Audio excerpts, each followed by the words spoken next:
Hey y'all, welcome back to the Don't Mom Alone podcast. I'm your host, Heather McFadden, and this is the place where I get to walk alongside you and connect you with people and resources so you know that you don't mom alone. And in this episode number 493, I'm welcoming to the show Amy Betters-Midtvedt.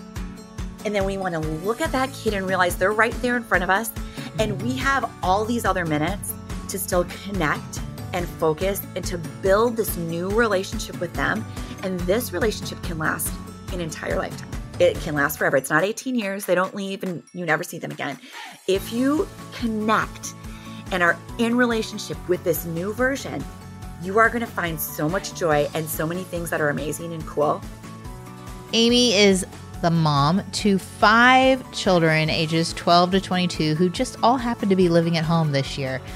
And she's a seasoned educator working with teens and children for 25 years. She's a Today parenting contributor and the author of the book, You'll Make It, and They Will Too, Everything No One Talks About When You're Parenting Teens. Today, she and I are going to help you feel less alone in parenting your teen. Maybe you don't even feel like you have in real life people you can talk to. We're going to even navigate that. How do you find those safe people? How do you help your teens navigate their friend groups? I'm going to ask her some challenging questions about influence and how do we as parents acknowledge when we maybe have messed up ourselves? What if your child is struggling through mental health? What if they don't want to go to school? How do you work through that challenge? We're going to get that practical. More than anything, Amy has a really fun energy, a lot of joy and hope.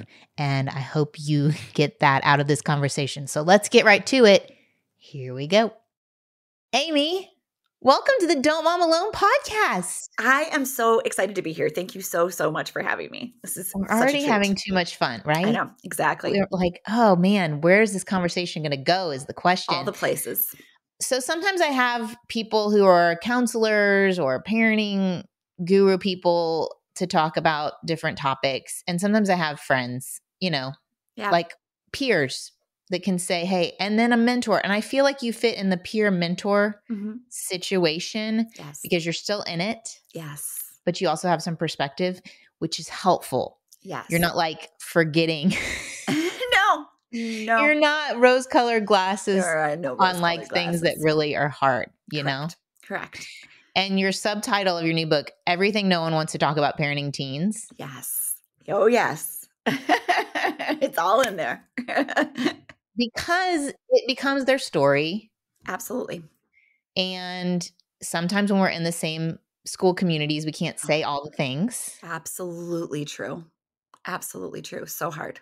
I feel like really stuck in that right now. Right. So how do you even manage that? Let's start there. How do you, when you're having a challenge with a teen, I mean, you currently have a 13 to 23-year-old, 5 kids. Yeah. All living in your house right now. All of them, all 5 of them. They come back. They come back. And sometimes they just like stick right together. You're doing such a good job. Why would they leave? Why would they leave? They love me. Oh, so you're struggling with something. What's your go-to? Like, how do you manage that with friends so that you honor your kids, but you personally need support and help? Absolutely. What's your advice? I was just having this conversation with some friends who actually formed a little book club around the book. And they had this moment that really kind of solidified for me what I believe around this, right? Because they were 3 people that had talked about all the things, had talked about their kids when they were small, but now we're struggling to find just that. Who can I talk to about some of these things? And where is the line that I draw that this is just my kid's story? And so because they were having these conversations around the book, they were able to deepen some of those and kind of find that line. Like, where is it that these are my most trusted people that I've known and for them, it was like they've known their kids for a long time. Sometimes that can be key because they knew your kids when they were little. And there's a lot less judgment sometimes around that. If you can pull alongside a few people, and maybe for you, it's people who don't know your kids, right? Whatever it is, but finding those few trusted confidants, maybe it's family members. For me, a lot of times I have 3 sisters. So it was my sisters and my mom. But even then, there were things I could not say. There were Yeah. stories that I cannot tell that I will hold forever for my children that will never come out of my lips because that's the ask that has been asked of me. And I want to be their person. So for Mm. me, it has been those few trusted, knowing I'm no longer like telling the funny story like I would have been telling when they were toddlers, right? To all the masses. And then what I've done is actually found a therapist for myself. So there is Yeah. somebody else that I can talk about my things with, right? Mm. And a lot of times with our even when we're talking with our friends about our kids, they don't have to know the whole story to be able to feel our pain and hold on to that with us, right? There are a lot of times where I can say to somebody, I am just really struggling with something big with one of my kids. Can you hold space for me to tell you that I'm struggling right now? They don't need to know Mm. X, Y, and Z about that, the specificity of that, just unloading that moment of like, I am struggling. I don't know what to do next. I am unsure about how to support my kid. Can you help? Can you support me so I can better support them? Can just be the entry point that you need. But we do still need to find ways to support each other and talk, or we will sit on an island of pain thinking we are the only person whose kids are off the rails. We're it. We're the only one. Everybody else is doing great. Right. And we'll just hold that in our own bodies. And that does not actually make us the best version of ourselves for parenting our kids either. Yeah. Oh man. That is totally it, right? Like Right.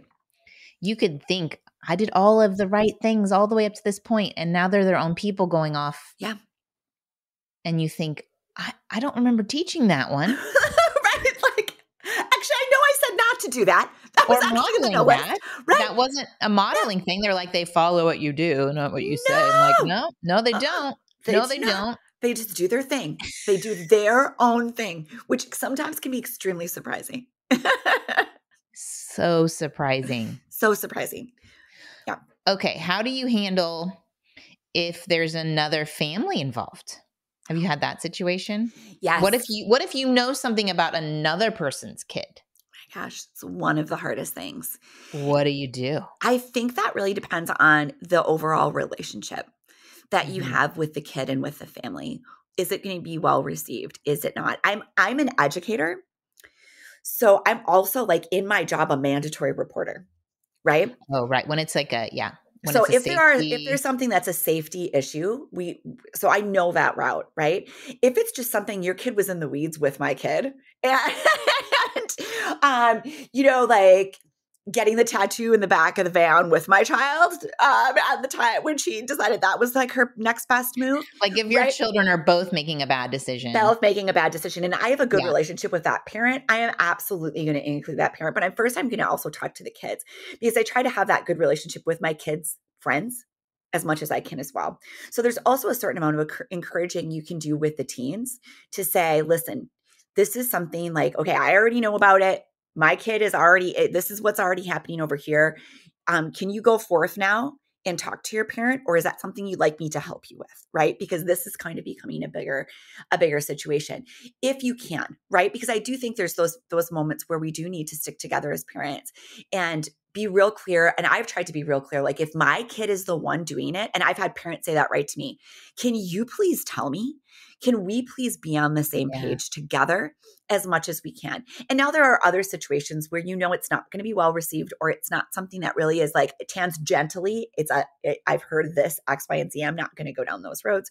But if my kid is in it, your kid is now caught too, right? Like that, those are the moments where we just need to be, because for the kids too, they need that community of like, all right, here's how it all pans out. I know one thing that was really important to me growing up was like knowing my mom's friends were talking to her, right? And it was like, I was not going to just slide by, right? Like the Yeah. parents are a community that are gathered around you. We want the best for you.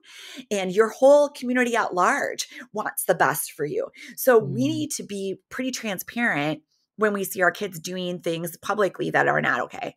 And we need to Mm. gather around those teens in a non-judgmental way together to be like, all right, collectively, guys, we're going to put some brakes on some of what's happening here for you as a group. And it's so much better if we can parent in community with each other. Think about things like even like social media, all the stuff.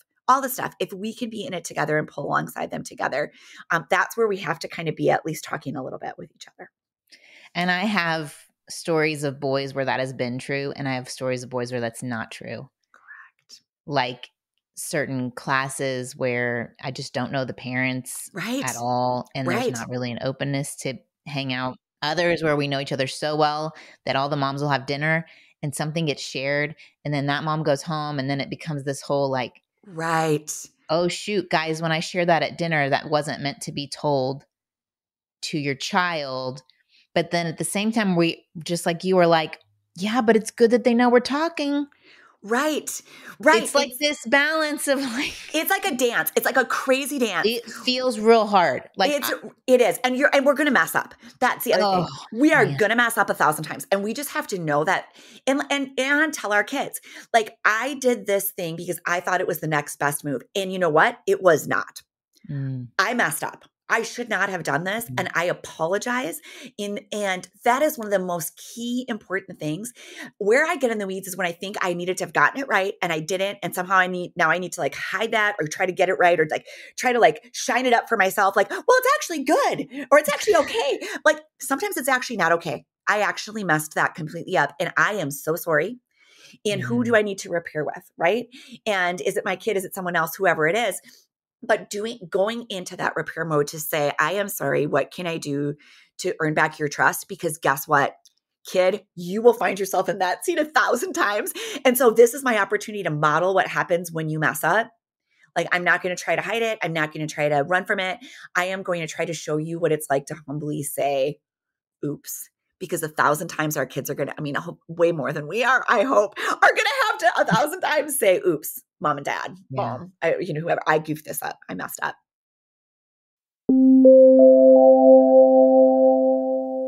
I'm a big fan of sharing with y'all what is working for me and hopeful that it will help make your lives easier as well. We live in an age of information and we are learning more and more about what some chemicals in our foods and in our home products and our skincare products, what they're doing to us and the impact they have. And maybe we desire to live more cleanly, but we don't know how. Well, I love that Thrive Market has done the work for me, that they have already vetted so many products that they've already spent the time and the hours reading all the labels, and they have already restricted thousands of ingredients that are typically found at my conventional grocery store. So I can shop with a peace of mind for my family, whether I'm trying to not have food coloring in my foods, or maybe, certified organic is their first choice.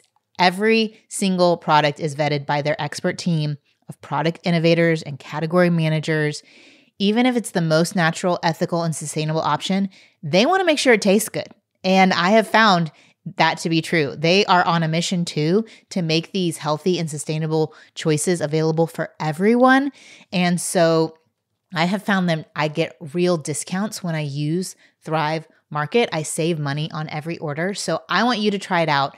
I want you to shop at a grocery store that actually cares about your health. So go to thrivemarket.com/DMA for 30% off your first order, plus a free $60 gift. That's THRIVE market.com/DMA, thrivemarket.com/DMA.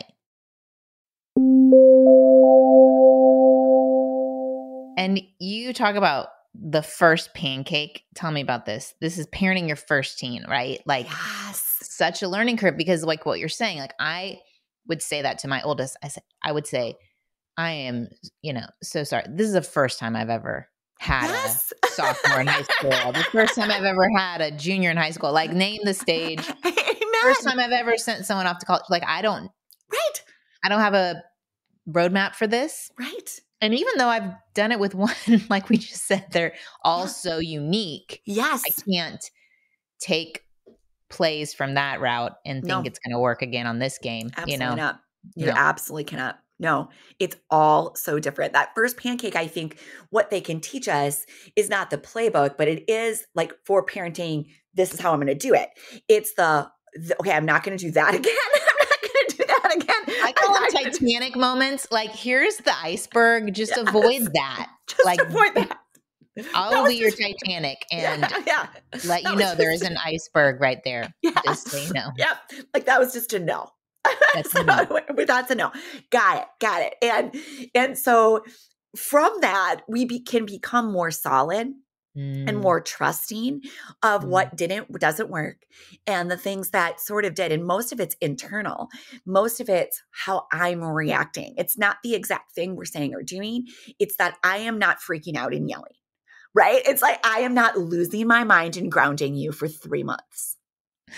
To which you calmly say, it's I don't the even inner care. message. Yeah, It's the inner grounding that we can take from that to be like, okay, we survived all of that. And so now I can do it again, and I can parent from a place where I'm not as scared. I'm not as worried. I'm not as anxious, and I'm a little bit more solid. So when things come up, I can center myself and not act like the lunatic that I sometimes act like with my first pancake, which she'd be happy to tell you.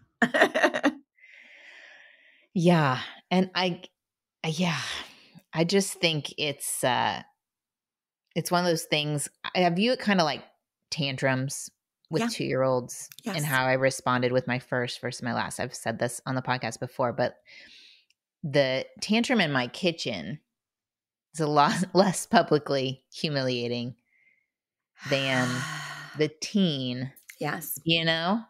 And I think there's a lot of grief happening in this stage. You talk about the loss of a child, basically. Yes. When you move into the teen years, let's help a mom if she's feeling that, if she's feeling this grief. Yes. Talk to her. Here's the thing that I want to tell that mom, like, your kid is still there. They are directly right in front of you. Yeah. And if you are focusing so much, and it's okay to grieve. I'm going to say that first. It is okay to be sad.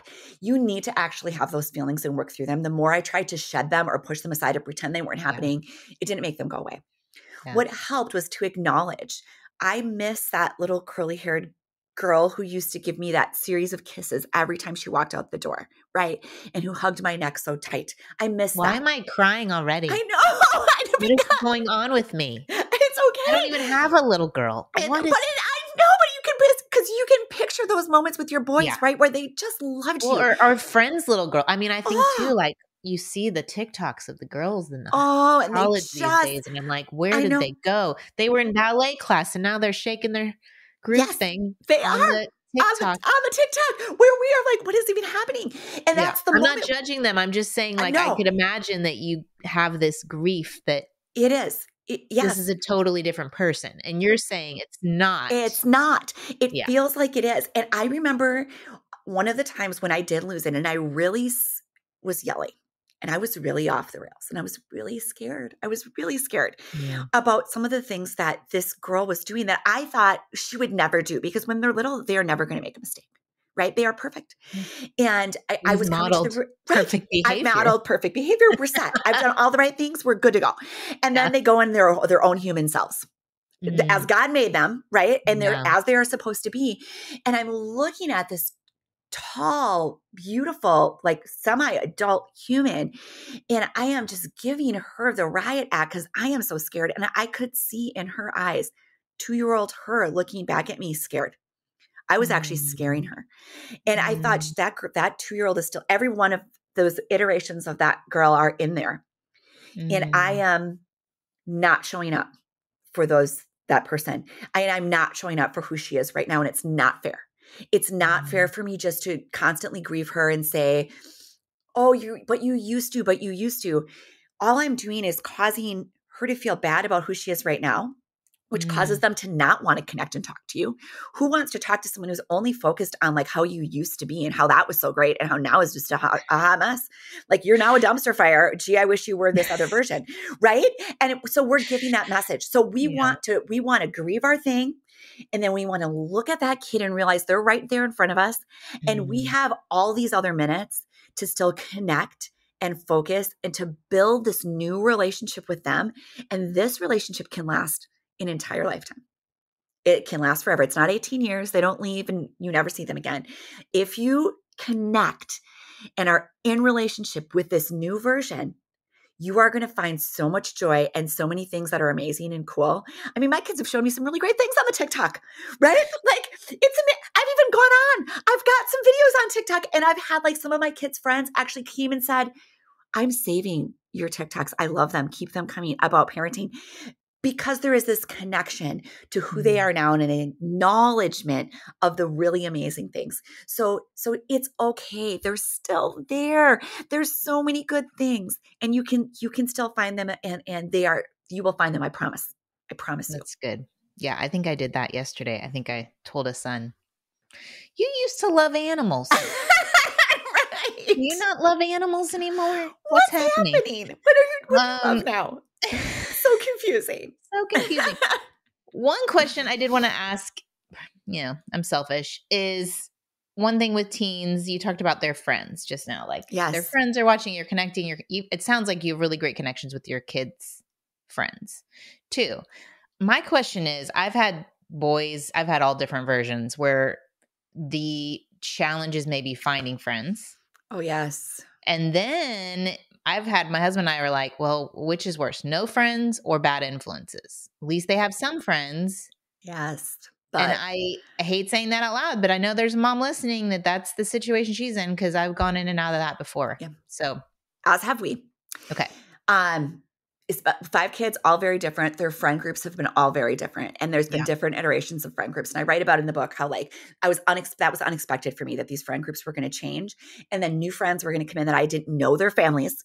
I didn't know any of them. Right. And I wasn't going to have the opportunity to. That wasn't going to be my utopia When situation. they start driving, yes, I feel like that is when it's a little bit trickier to have your hands on who they're hanging out with and so where hard. they're going. Right. Yeah. And they're on social media, they'll meet kids in different places, different districts. And so they have this wide social circle. But I will, to speak to no friends, bad friends, right now, my current best answer is I have one who's gone for no friends rather than the friend group that was really, I would say ultimately just what she says is bringing her down and leading her to different places. Can it be heartbreakingly lonely to watch? Yeah. 100% it can. And it's very difficult. But I do notice the mental health of this particular child is way better. Mm-hmm. So that's kind of the barometer. That's where my thumb is on this whole thing is watching and helping them, right? Because we can see it, but I want to try to help them listen to that inner voice because their inner voices are talking to them all the time. We've planted wonderful seeds. We have. When we say we've done all the right things, we have. It's just we don't know the right things right now and we can't always see it. And they're not always listening to those things. But inside there is this inner voice. I tell them that God planted that in their bellies, right? God planted that in your heart. There's a voice that's going to talk to you. And actually, sometimes you need to listen to that over my voice because sometimes my voice is speaking fear and your voice is speaking direction and bravery. So I want them to listen to themselves. So we've worked really hard when it comes to friends to listen. What is your gut telling you about this friend? Where are they leading you? How do you feel when you're with them? Are they bringing you up? Do you feel like the best version of yourself? Are they leading you toward beautiful truths in your life? Or are they leading you towards things that don't match your integrity? They don't match where you're going. And so sometimes that's a longer process than me just saying, oh, good Lord, we need to stop hanging out with these people. But if we say, oh, good Lord, they're not going to listen to that. That's actually doubling down and you're going to make the process last longer. It is planting that seed in them to listen. I do think that is worthwhile because when they come to their own realization, they might be lonely for a bit, but they're recalibrating and looking for different things in their next relationships. High school might also not be where you find your lifelong friends. Right. And it is. And for me, fortunately for me, and probably unfortunately for my kids, I did find lifelong friendships in my high school. And they'll see me still visit these friends and spend time with them. And I think I accidentally sent the message that's what we're all supposed to do. And I had to course correct and say, no, not for all of you. That's not it, right? Like you are living in a different world, different high school, different groups, different everything. You are different people. So we're just going to build up what are good and true relationships. Where can you find them? Yeah. No, that's good. I remember asking a friend who's a counselor about this topic, and she was saying like everyone we're with leaves ripples of like if you picture waves and or a boat going past, like how does their ripple impact you? Like how after being with them, how do you feel? And I do think those questions so that your child gets engaged, that's like training them in the skill of advocating for people who treat them well. That's it. Absolutely. And saying, okay, what's the word friend even mean? Right. like a friend shouldn't be. I have another one who's had some people in his life. I'm not even going to call them friends because they just come and they go. And it's Yes. very like, it's so disloyal. And Yes. my heart breaks because I think Yes. when they're in, they are all in, but then Oh, they so quickly can just go away. And I so think painful. that's not really a friend. And No. I don't know, but I think it is like you get to that coaching stage of the Yes. teen years. Yes. And unless it is like actual harm, like Correct. physical abuse or I Correct. don't even know. But Yeah. I haven't been in that situation. I haven't been in a situation where I'm like, you may not hang out with them. No. I have been in situations where I say, you may not go to that person's house. Correct. Or I will call the parents and say, are you at the house? Correct. Correct. Oh, you're on a trip. Oh, Interesting. interesting. Just there's a party being planned. Just Ah, FYI. ah. Oh, yeah. It's Yeah. a little bit like trust but verify. That's the other phrase I've heard. Trust but verify. That is handy. Yeah. But I think exactly what you're saying. Like it can be lonely, but if you stay with the people who aren't, whether they're bad influences or just not great friends, Right. you don't even have space for the people who could be better. Correct. And it's a different kind of lonely. You're sitting in that and you're lonely because you're not actually connecting usually, right? In the way that you want to be connecting with somebody. And then you are being put in so many situations that are very stressful. Yeah. That you have no capacity to do anything else, to even break away. So I do think, yeah, that inner voice and trying that, I love that idea of the ripple too. Like what is being left here with you? It can be better. And it's nice, you do have you have 4 boys. So they can fill in the gap sometimes, right? Like I have 5 Sometimes kids. some of them get along better than others. Oh I yeah. mean, And that shifts too. Don't you find that? Like oh, I totally. never know who's going to There is be. always one that no one really. Even with 4, right? Okay, that makes me feel better because there's 5 and I'm always like, is it because it's an odd number? But no, it's not. No, It's I just think a it's sibling thing. personality. It Yeah. is. And that's It the thing is. too with the friends. Like some of them don't need a huge gaggle. They No, need they one or don't. two. They need 1 or 2, and that's Yeah. and that's the other thing, to normalize that, right? I Yeah. think they see like They want to be home right. for a whole day. They don't want to do 1,000 things that day. Why are you making me go do that? I don't want to do that. I don't want to do that. I just want to be on my couch. I've been at school all week. School's exhausting, Right. you know? Exactly. Yeah. So true. So true. But speaking of like every child different and like you said, the loneliness piece or how the friends can cause some mental health. Let's Yes. talk about something that not a lot of moms have freedom to talk about, which is mental health. And you kind of shared, and I'm confident you shared with permission from your child Yes. about just debilitating anxiety. Yes. And this is more common than not these days, children just not wanting to even go to school. Oh, Like that provides such a stress. I mean, I know with no phones in the classroom, that might relieve some of that. I'm hoping it does. As a teacher I'm too, like, because hoping. I see it on both sides, right? Like I Yeah. see it, I've seen it in my kids, and then I'm on the receiving end in the building with kids that don't want to come in, right? And Mhm. so like such empathy for those parents in that situation, because yes, shared everything with permission. They had to even sign off on their stories. Sign off. Yeah. So So what was the story with that? Like when was the well, it hit me like a there's ton of bricks because our Mhm. first story was with my daughter, my oldest daughter, who is like literally grew up on the stage, the theater stage. She was a performer. That's all. She loved it. I mean, from like 5 years old on, she was leads, carried productions, just loved to be out with people. And suddenly, the smallest bit of thinking she had to do anything in front of people, I was a witness to her first anxiety attack. We had no idea what was going on. I thought like I didn't even know what to think. Somebody pulled me aside and said, "Listen, I saw that. She just had an anxiety attack, and you need to get her back in there, and you need to because it's gonna get in her head." Well, it did, and it took over everything. Like she did not want to even walk in her building, and I was like, what is even happening here? And felt very much like, what have I done to cause this? Am I putting too much pressure on her? Are we, what is this too much too soon? Have I parented her incorrectly this whole time? Right? Like, what have we done? No, this was her. This is her brain. And I had to course correct pretty quickly to think, well, all right, I didn't cause the massive amounts of strep throat we went through when my kids were little, which is the whole other thing with a whole bunch of kids, right? Like that wasn't my fault. What did I do? Flu. Right, Everybody right. gets the flu. Everything Hand, foot, just, and mouth. I mean, What? right. Like what did I do? I called the doctor and I got Yeah, some help. And that's really so good. it That's, you was, know what? That just helps someone right now. right. I hope so Why because, we view mental health right, as a cause effect correct, and we don't with the flu. I right, mean, we might say like, oh, I should have or shouldn't have not gotten a shot, or I should right, have right, not taken her to that park, or, but right. honestly, Right. It's we can distance ourselves from it we can emotionally. distance. Yeah. Right. But like somehow they have mental health struggles and it's like somehow this is a Yeah. fault and some people are going to think I'm doing something wrong. And oh my gosh, if people find out that this is going on, are they going to think Mm, differently of her now?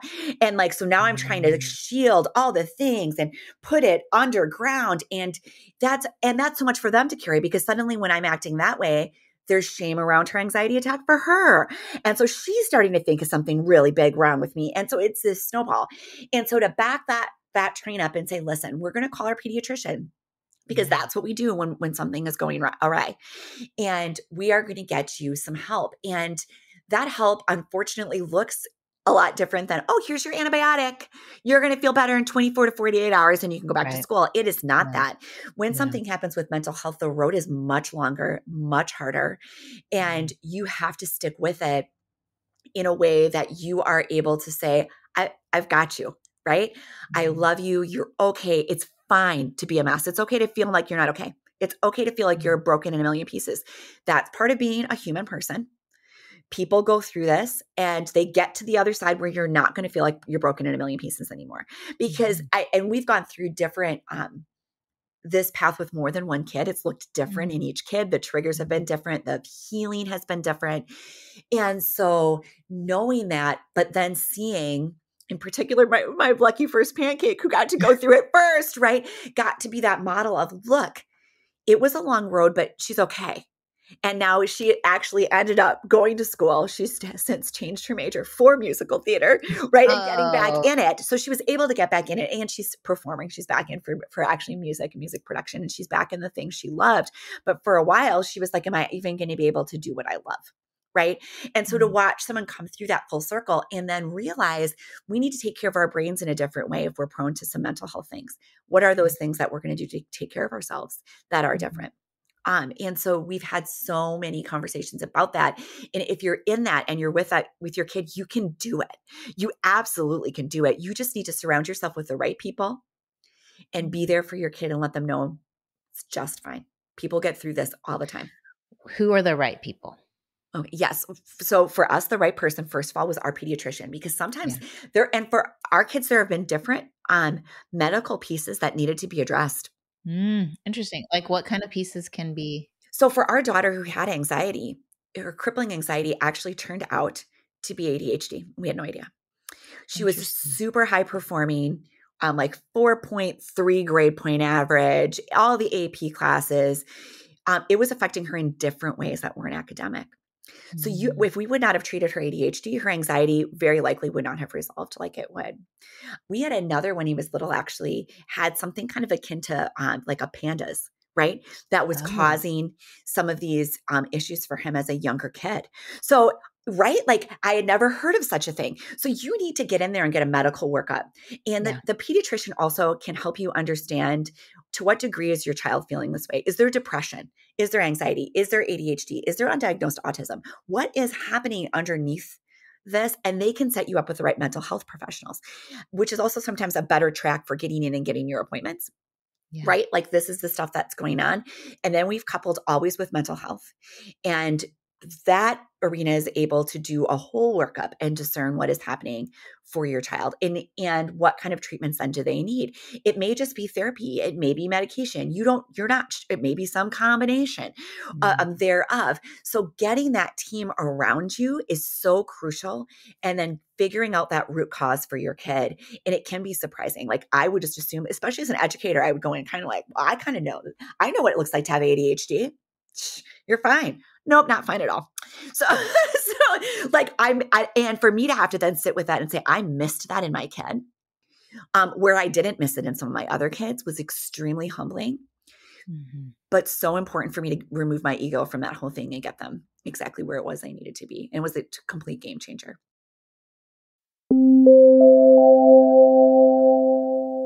This episode is sponsored by Greenlight. Now, this entire episode is about the parenting challenges with teens. And one challenge you may or may not have run into yet is money. One, teaching them about the value of money and how to be wise with their spending. And also just the logistics of they're out with their friends, or if you have drivers and they need to get gas and it's for school driving, so you're willing to pay for it. How do you do that? Well, my brother told me about Greenlight. I'm telling you about it. It's the best way we have found to manage money with our boys. Greenlight is a debit card and a money app made just for families. Parents can send money to their kids' account, keep an eye on spending and saving, all while your kids build money confidence and lifelong financial literacy skills. So with the app, it teaches them how to save and invest. You can also do a chore feature on it, where if you want to set up one-time or recurring chores, or maybe you want to set up an allowance, that's up to you how you do that. We have allowances set up, a certain amount for each boy. Each boy has a card. They can see what's in their account. We can keep track. They can pay us back for things. We can move money back and forth from our parent account and their accounts. Millions of parents and kids are learning about money on Greenlight. It's easy, it's convenient, it's a great way for parents to raise financially smart kids and navigate life together. So sign up for Greenlight today at greenlight.com/DMA. That's greenlight.com/DMA to try Greenlight today. Greenlight.com/DMA. Support for today's show also comes from Honeylove. Honeylove has revolutionized the wireless bra game. I am a big fan. Y'all have heard, if you've listened to Sidetracked episodes with me and Cynthia, she's always commenting on my Honeylove bra because it's so comfortable. I love it. I also love, and this is what she's commented on, if I have a dress on and it requires a cami, I don't have to be dealing with a whole shirt underneath my dress. I can use the Honeylove crossover bra that has this really pretty mesh detail on the front. And I don't know, it just is this little touch of pretty and comfort. I don't have to have the underwire that's poking into me. I also know that it's going to smooth out and not give me that bra bulge in the back. If you want an even more relaxed fit, they have a lounge bra. The V bra is the support of a traditional bra without that underwire again. And they know how to do it. So it's this lift and separate situation with molded cups. So it's not like you get this uni boob effect. It doesn't stop there. They have more than just bras. They have shapewear, tanks, leggings. It's a great company. If you haven't checked it out, Honeylove has you covered for whether you, like me, want an everyday look, you want to work out, you're going to a wedding. Their shapewear is fantastic. Honeys, you need this in your life. No more sacrificing. You've earned it. Honeylove is not just supporting women, it's empowering women. So treat yourself to the best bras on the market. Save 20% off at honeylove.com/DMA. Use our exclusive link to get 20% off. honeylove.com/DMA. Find your perfect fit. After you purchase, they're going to ask you where you heard about them. So please support our show. Tell them we sent you. Elevate your comfort, elevate your style with bras that empower your lifestyle of flexibility.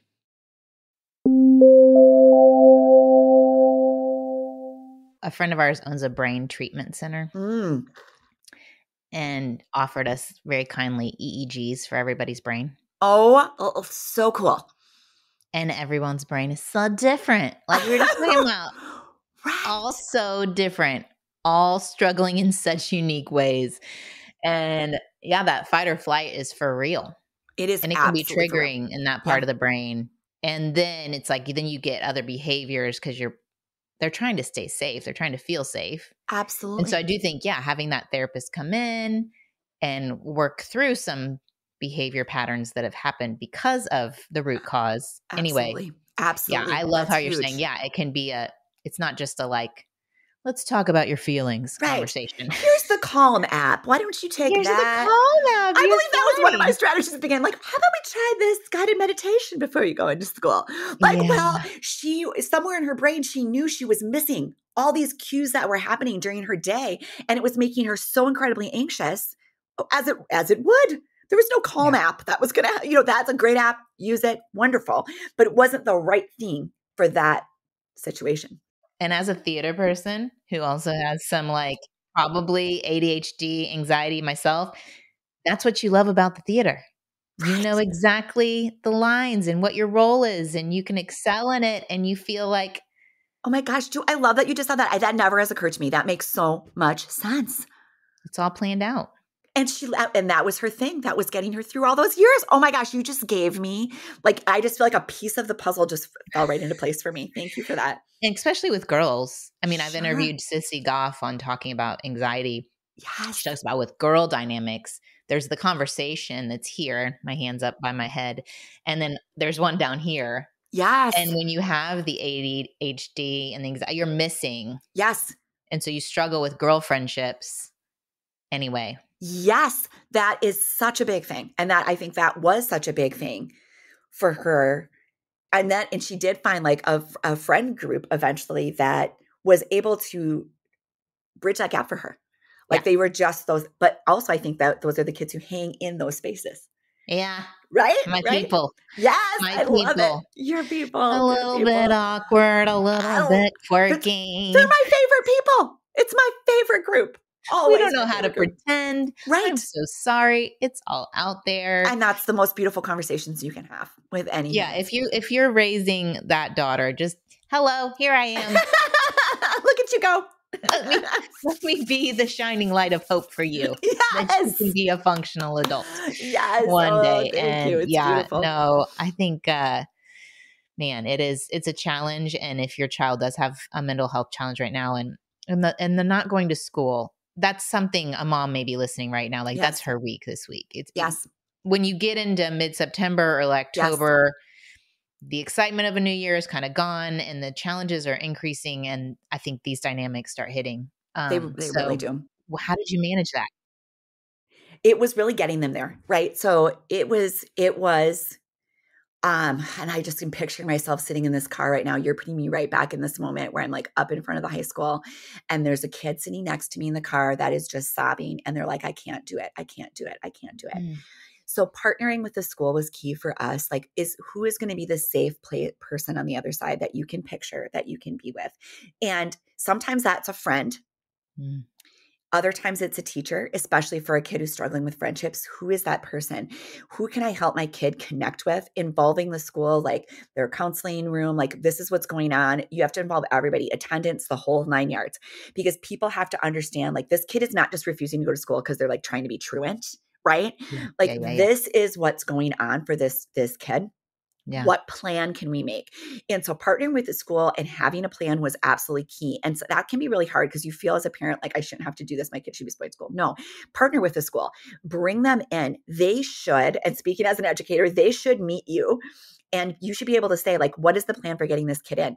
Is it they're going to go to this class first? And then they're going to do some work from home and they're going to log into the Google Classroom. And then we're going to build up to this class, and this class. We had to do some of that because it's better to go to some than none. And we don't want to back all the way off because I had kids, I currently, even that every once in a while, I was like, can I just be online? I just want to be online. Like, no, that's actually not the solution, right? Like, I get why you want to do that. Avoidance is not the long-term. Avoidance is not going to be the answer for you. We need to get you in there. So it might be small pieces and working up to bigger pieces, connecting with that person who's going to be the person that there is greeting you, is saying hello. Like we have a phenomenal art teacher in our building that is the person, like my girls in particular, all just adored her. Like, okay, well, I've got class with her today. Great. Right. So that's a shining place. Making a plan for how are you going to make it through lunch? Where are you going to go? What's going to happen during all those times that are highly stressful? What are your coping mechanisms that you're going to do when things get hard, and helping them? And then therapy also helped them build some of those, because we don't always have those tools. I don't know what they are. Here I was just saying, here's the Calm app, right? Like, so who can help us build those tools? Sponsored by the Calm app. I'm just kidding. It's not right. It's not my sponsor. Maybe they'll give you a little cut.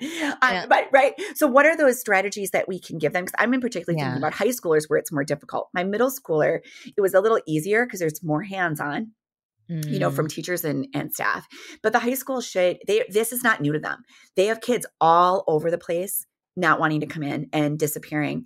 And they want desperately for our kids to want to be there and to be there, right? So that partnership is crucial. And then helping them build those tools and celebrating those little successes, right? Like that was hard for me. Like, okay, so you made it through your first class. I tend to be more disappointed you're not going to the rest of the day. Right? As a mom, I want you to be the whole thing. No, we need to celebrate every single small win that we have along the way. Celebrate the heck out of it. Like you did it. You should feel so proud and strong that you made it through that class. And what this is showing us is now you can do 2. All right, when are we going to, we're going to break into that 2. We're going to break into 3. It's probably going to be before you want to, kid. We're going to push it before you really feel like you want to do this. And then, there are times I've sat outside the school and just sobbed in my car while they were in there. Yeah. It's okay. Sob in your car. It's fine. If you need to park outside, I've done that too. Like I'm going to park in this parking lot and I'm going to be out here for your first hour. Just know I'm here. Yeah. Great. Whatever it is you can do to support them and then to support yourself, you need to have someone who is supporting you through this as well. We've had parents come into schools just sobbing, like, I don't know what else to do. And I just want to hold them in my arms and say, like, I get it. Please don't feel shame. Please don't feel like you're doing anything wrong. We know you're doing the best you can. And together we will get your kid through it and they will come out the other side. Right now, knock on wood, everyone is in a school building. And I'll tell you about one point in your house. And I am alone in my house. And there were times in my life where I didn't even know that was going to happen. You couldn't count on that. Yeah. I could not count on that. So this, I see you, I have been in your space and I will tell you there's hope on the other side. And y'all can definitely, there's part of that is in the book, right? Yeah, there's a whole big chunk on this. If you need more on mental health and supports, please there's so much in that chapter. So many other stories that I've shared as well that hopefully will speak to people's hearts. Can you do a speed round? Because I know we have to go and it always makes me mad because I'm really enjoying my gosh, where did the time go? Where did the time go? I know. With this age group, I've interviewed Dr. Ken Wilgus. He talks about feeding the mouth that bites you, planned emancipation. Like the goal is that they own their life, that they are adults. They're asking, when am I an adult? And you kind of create this plan. Well, here's where I'm having the struggle lately. Because to me, freshman, sophomore boys, not my fave. I want you to be independent, but I also am not loving having to be the one who keeps up with the plan. Correct. Of ownership and responsibility. Can you give me a pep talk? Because I'm so tired of being that 100% keeper of the plan. The keeper of the plan is the worst. It's exhausting. Yeah. And so I just actually did a little video on this morning. Okay. So it's nice and fresh. So truly one of the biggest shifts we've had to make in this family is that I'm not in charge of all the things just because I birthed you. I am not in charge of keeping track of everybody's stuff and making sure you all get your stuff done. Like you're not all helping me. Everyone feels like they're helping me because everything's my job. No, these are not even my jobs. Like a lot of this, it's just our job. We live here together. So like when it comes to like getting stuff done, first of all, we're all on the same team. So like when you do the dishes, you're just like being a good human. You're not doing my job. So I'm not going to like thank you for doing my job. I'm not going to reward you for that. I'm not going to reward you. It's just like, that's what we do when we live here. Right. Yeah. So there is that piece of it. And if you are not being a good roommate, like you need to be a good roommate before you go do other things. So a lot of what we would do is like, okay, great. Like here's what needs to be done. Here are the things that have to happen. You're not going out with your girlfriend until that thing is done. Yeah. So if you are home all day on your Saturday, cleaning your room, that is 100% your choice. Right? Like these cars all belong to me. The keys all belong to me. I graciously let you use my things. Your phone belongs to me. It all belongs to me. Right? So like, I am going to continue to let you use these things as long as you're a pretty good roommate. And when you're not, like, so we've had that, right? And that can be really difficult. Like the line I'm towing instead is just like, I'm not holding on to this for you. I'm making you aware of it. We have a chore wheel now we spin. Like, you know what your chore is, you know what's going on. You've got your things that have to be done. And then I go with God. Whatever it is, go with God. You might miss some things, and that's okay. And so like taking that ownership off of me and putting it onto them has been huge. And that also goes for like all the other things, like making plans with your friends or like making sure someone's driving or you have this, that, or the other thing. You might sometimes not have what you need because you have not advocated, you have not asked, you have not responded to the family thread where I am saying, this is the one trip I'm making to Target. If you do not put this on the family thread, you do not have it. Yeah. And then you just don't have it. So we sometimes have to let them sit in that. With the like room situation, and Mhm. the thing I'm not loving is I have to check the room Oh, I hate that. to get, you know what I mean? Like, Yeah. we've already established it. Just do the thing. Just do We've the already thing. established whatever the rule is for this chat. Let's just, Yeah. I'm making up rules. Screens go off at 9:30, right? Correct. Let's just make up a rule. Yeah. I don't want to have to then go check on you. Are you off your phone at 9:30? Like, can we just, but I guess that's just my job right now. I feel like some of it is our job. I did just get It's internet just where my I can job. turn it all off. So I like just have to that. own that. I'm Yeah. just tired, but Some of the things we have to I check. chose Right. 4 children. This is my, Well, and some of it is like, it depends on the age of the person, right? yeah. But yeah, like an all call for phones to be plugged in at a certain time is still like something I do. Or I farm out, like on the chore wheel, I do have somebody who's the checker. And so like somebody else is the checker. Somebody else is the Oh, checker. So love that. could be Thomas, could be Sam, could be Ellie. Somebody else is the checker. Like we do that on chore day too. Like a kid is checking the chores. I love that so much because they are, some of them are awesome at it. Like I'm not really good with time. So sometimes if you're supposed to be off your phone at 9, you're on till 10. I'm No. terrible with time. But I have other people who are like real sticklers of justice, putting them in charge of everybody else and everybody gets a turn to be in charge, right? So like, I love that too, because it makes them walk in our shoes. It's like, it's kind of a pain in the butt, isn't it? It's a pain to walk around and do this. So like you take a turn. So some of those jobs when they're teenagers that like would typically be ours, we can creatively farm out and see, and then talk about how did it go? I think that's great. So you have a chore. Is this in the book? The chore wheel? The chore wheel. I don't know if I had the chore wheel when I wrote the book. I know it's on my my Facebook because I pinned it, I think, to the top of my Facebook page. Okay. So you can see the chore wheel, but there is an inspector. And then there's another person like gives out the job. So there's two, like both the jobs that would typically be mine, like the organizing and the inspecting. I try to farm those out, but then I get a chore from the chore wheel and someone also checks my job. Oh, see, that's great. I'm just a member of the community, right? So like if I'm scrubbing the kitchen floor, someone has to come and make sure mine's done and I'm not on my phone. And guess what? That also makes me realize like I'm on my phone too much and sometimes I am a failure. That is really good. I really love that. Okay, everyone's going to go check that out. Yeah, my mom just sent me a reel today. That was a guy, I'm sure he has a 3-year-old, but he's the expert on chores. And he was saying they call it skill building. Oh, okay, yes. We're learning dish skills. We're learning whatever skills. We're learning gardening skills. Good for him.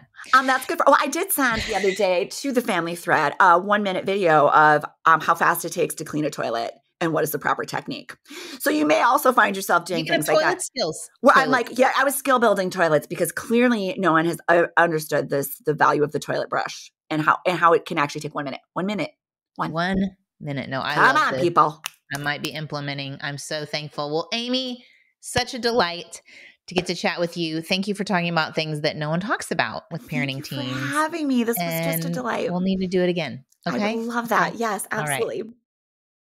I was looking at the questions my VA Megan had written for our Don't Mom Alone podcast clubs. And I was thinking about you as you've listened to this and wondered what struggle you have with your child right now that you don't have a safe place to talk about it, whether your child's a teen or other child, and how I long for that for you. And I know there is so much shame that is connected to having a child who struggles, and shame leads us to hide. And so my prayer for you, and I hope that you pray it with me, is, Lord, bring to mind one person I can reach out to today that I can say, hey, do you have a second to talk? And it's got to be a person, and I hope we are these people who empathize, who say, I don't know what to say, but I'm so glad you told me. And for you out there, if a friend has shared something hard with a child, if they haven't asked for advice, give them that gift, because we so often tie our kids' performance, whether they're doing well or whether they're doing poorly, with our identity and worth as moms. And we say we're not going to do it, but we do. So if that's you, if your child is struggling with mental health, if they aren't wanting to go to school and you feel that shame, I am going to pray for us. I'm going to pray for your child. And I do hope that God brings to mind that one person you can reach out to today. Lord, I know you go after the one, that you leave the 99 for the one, and that your heart is for each of our kids to be in relationship with you. Every single person on this planet. That is your goal. That is why you sent your son. You loved the world. And not just the world as this massive numbers, but you see the individual. You come after our kids and you are pursuing them and they are on a journey. And I pray, Lord, that as moms, we would support one another instead of making this a competition, that we could be for one another, that if a friend shares something hard, we can be that safe place to land for them. And if we are struggling, that we would ask you, Lord, please bring to mind right now that person they could text, they could meet for coffee, they could get together with and just share what's hard right now. Lord, we thank you for your hope of redemption and all of these hard things in the world right now, that you are still present. You are still working. You are still providing grace to walk through every hard thing. In Jesus' name, amen. Thanks, y'all, for joining me and Amy. Next week, it'll be a little Christmas in October. I know I'm breaking all the rules, but it's really more about seeking Jesus and finding him. And it's with a dear friend of mine. And so I look forward to sharing that with you. Also, don't forget, Sidetracked has a new home. If you haven't found it, send me a message, heather@don'tmomalone.com, and I can help you find it. Cynthia and I are still laughing. Twice a month, we have episodes out on Sidetracked. And then twice a month, we have this new thing for super trackers. If you want even more laughs, twice the fun, you can be a super tracker. So anywho, we'll put a link to that in the show notes too. I will see you back here next week. Adios. I hope you enjoyed this episode of the Don't Mom Alone podcast. If you're wanting to connect with more people and more resources to help remind you that you're not alone, head over to don'tmomalone.com. That's where you'll also find show notes with any links mentioned by our guests. Most importantly, I want you to know the good news, the great news that you're not alone because God has promised to always be with you. With faith in Jesus Christ, the one who died for you and rose again, Jesus said when he left, he was going to leave a helper, a comforter, to be with us. God in us. Moms, that's superpower. So while you're washing dishes at your kitchen sink, while you're driving to and from work, while you're feeding that baby late into the night, while you're cleaning sticky floors, God promises to be just as present with you as when you're worshiping in a church pew. As it says in Zephaniah 3:17, the Lord your God is with you. He is mighty to save. He takes great delight in you. He will quiet you with his love, and he will rejoice over you with singing. Now that's good news. Have a great day.